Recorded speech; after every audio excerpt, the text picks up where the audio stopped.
Nous avons un héritage qui a été perpétué, un héritage aussi imposé par le colonialisme. Nous avons toujours souhaité à ce que l'État central est doté de beaucoup de pouvoir. Déjà, gouvernement local, ça n'existe pas en droit tunisien. بالنسبه انا ممكن نجم نحكي على الجوفرنمون اللي باش تكون فور في الريجيونال، هي اللي باش تنجم تكون قريبه اكثر من المواطن، تسهر اكثر على اهتماماته بالنسبه للتوسكي قضاء شؤونه اليوميه. بار اكزومبل ما نعرفش انا تنوير طرقات غيرها من الصلاحيات.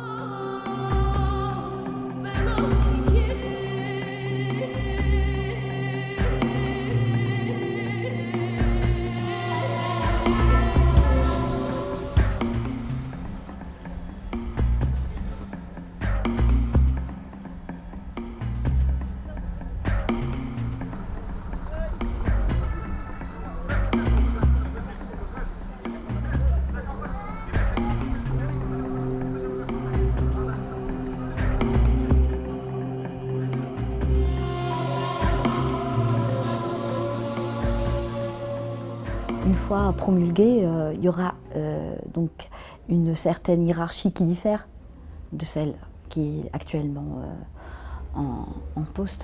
Donc il y aura peut-être d'autres tâches qui seront attribuées au gouverneur, mais il y aura une séparation avec la collectivité locale. Parce que la collectivité, espérons qu'il y aura une bonne gouvernance, mais elle aura son libre arbitre, si on peut dire. Elle aura un budget carrément autonome, donc du gouverneur. Si nous parlons du gouvernement locaux, je ne pense pas que nous avons eu des gouvernements locaux. Nous avons, comme j'ai dit au début, nous avons un héritage qui a été perpétué. Un héritage aussi imposé par le colonialisme qui nous a défini des frontières que nous n'avons pas choisies. À l'intérieur de ces frontières-là, nous n'avons pas beaucoup réfléchi à quel modèle de société nous voulons. Les défis sont immenses. La Tunisie est un grand chantier en tout. Et du point de vue redéfinition de la gouvernance, déjà un bon pas a été franchi en énonçant dans la Constitution que nous allons vers une gouvernance plus démocratique, plus distribuée et plus participative. جهدا كبيرا ارتباطا بأن هذه التجربة هي التجربة الأولى في تونس بمستوى تقسيم السلطات. It doesn't happen with the stroke of a pen. It takes years and years of building new institutions, breaking down old institutions, changing cultures, changing mindsets.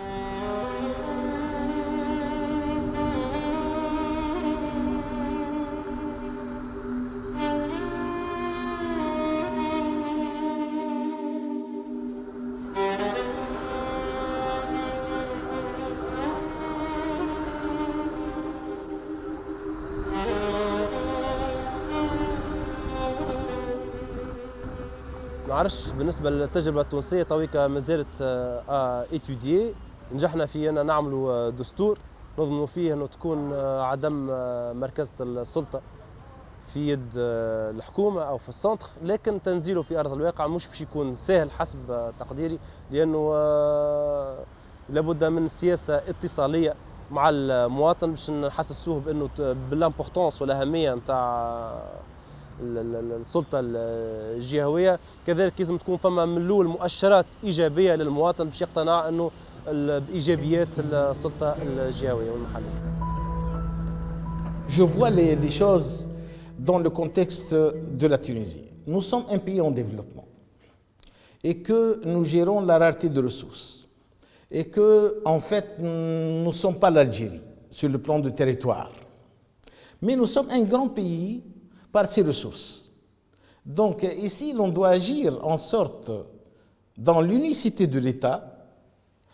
Donc, dans l'unicité de l'État, on va développer, je crois que même la lecture simple de la Constitution donne l'avis à ce qu'on va, si vous voulez, mettre le paquet dans la gouvernance et la décentralisation sans pour autant, si vous voulez, enfreindre à l'unité de l'État.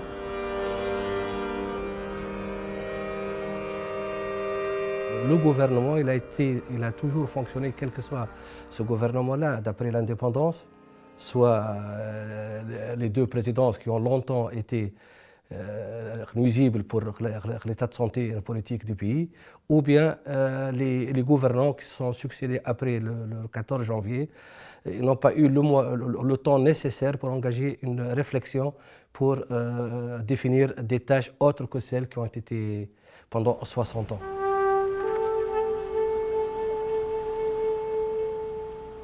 L'actuel gouvernement central de Tunisie est un gouvernement qui perpétue la tradition de la centralisation qui a sévi depuis 1956 en fait.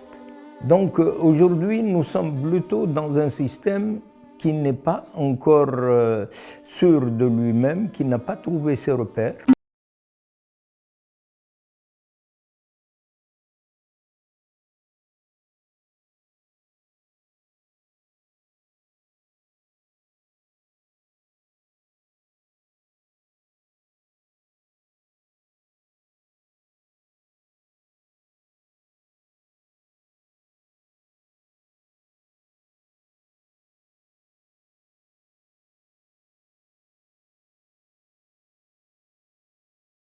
Un gouvernement fort au centre, c'est un gouvernement qui va défendre la politique étrangère du pays. C'est le porte-parole. Donc il faut vraiment que ce soit un gouvernement qui inspire le respect. Un gouvernement fort aussi, un gouvernement fort au centre pour avoir son mot à dire dans la politique de défense.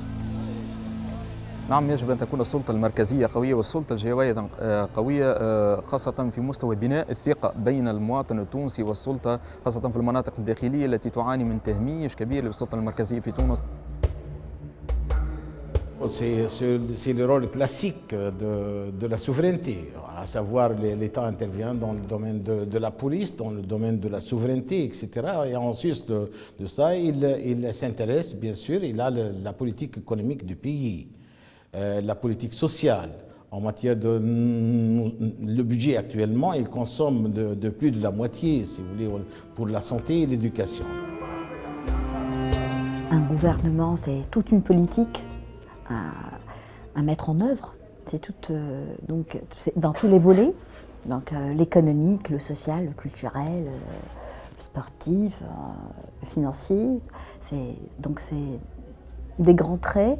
C'est les choix, les grands choix de la nation, quoi, qui doivent mettre en œuvre, qui doivent traduire.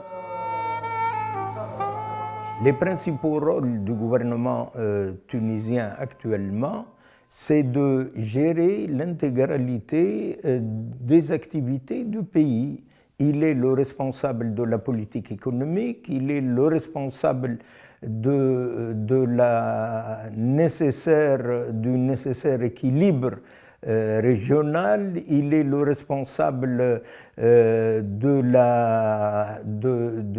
tous les gouverneurs, de toutes les municipalités, il gère l'armée, il gère la police, il a toutes les tâches qui sont dévolues à un gouvernement.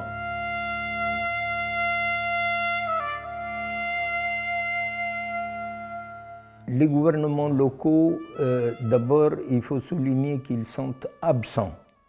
Absents dans le paysage politique tunisien du point de vue, d'abord, de la symbiose qui doit se faire entre le pouvoir central et le pouvoir local et régional, dans la mesure où ils sont perçus encore, comme ça a été le cas depuis 1956, comme étant de simples exécutants, de simples relais du pouvoir central dans leur région.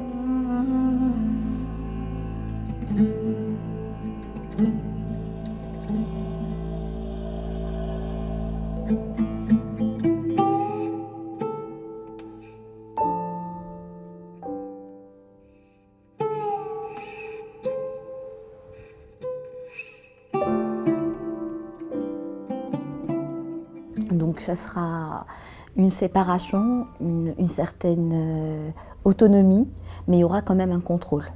Parce que le gouverneur, il sera il va œuvrer uniquement pour le développement et excusez-moi, au contraire, c'est lui qui va mettre la politique du gouvernement. Il va la mettre en application et les collectivités locales vont s'occuper du développement de leur territoire et de leur collectivité. Il faut dissocier ces deux niveaux de pouvoir, le pouvoir central et le pouvoir local et régional. Il faut également que chacun se spécialise dans son domaine, le domaine territorial, avec ce que cela implique comme prise en charge des activités d'une collectivité ou d'une région. Les gouvernements locaux doivent être assez forts aussi pour faire régner la loi et collecter les impôts et gérer l'urgence localement, dans l'urgence en matière de santé, en matière de sécurité. C'est aux gouvernements locaux d'être assez bien organisés pour gérer tous ces besoins-là. Renforcer le pouvoir local ne veut pas dire qu'on va perdre un petit peu l'unicité de l'État, mais au contraire, l'unicité va se renforcer davantage via, si vous voulez, le renforcement du pouvoir local. Le principe de la libre administration. C'est-à-dire la liberté ici ne veut pas dire qu'une distinction, si vous voulez, une indépendance ou une émancipation ou une distance qui va être créée entre les deux dimensions, les deux niveaux de l'État. Donc, travailler dans une symbiose, travailler en harmonie, etc. et en symbiose vraiment totale à ce que l'on vise l'état de développement et l'épanouissement de la personne, l'épanouissement du citoyen.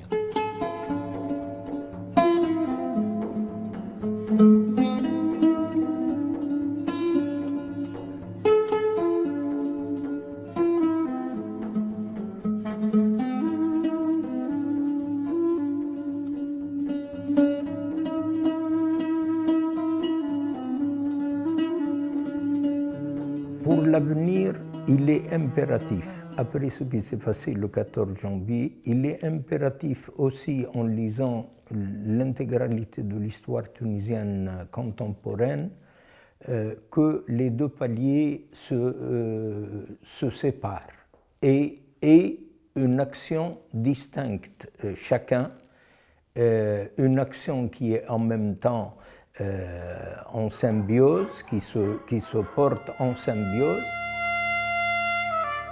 Espérons que l'expérience sera positive, parce que pour le moment on ne sait rien de ce qui se passera. On ne peut pas insulter l'avenir, mais espérons qu'on réussisse en tant que peuple tunisien dans ces réformes qui viennent les jours à venir. Faut-il maintenant descendre plus en détail et énoncer ça en donnant la parole aux citoyens de définir eux-mêmes quel genre de gouvernance locale ils vont avoir. Le choix qui a été fait ou qui est retracé aujourd'hui par la Constitution, c'est un choix qui a été délibéré, qui a été choisi en fonction d'un certain nombre de choses objectives et que notre sort aujourd'hui, il doit passer par le désengagement de l'État, mais à un rythme meilleur. Je ne dirais pas d'une manière vraiment cassante, mais à mon avis, des choses doivent venir celle en arabe, c'est-à-dire petit à petit, parce que l'appétit ne peut venir qu'en mangeant.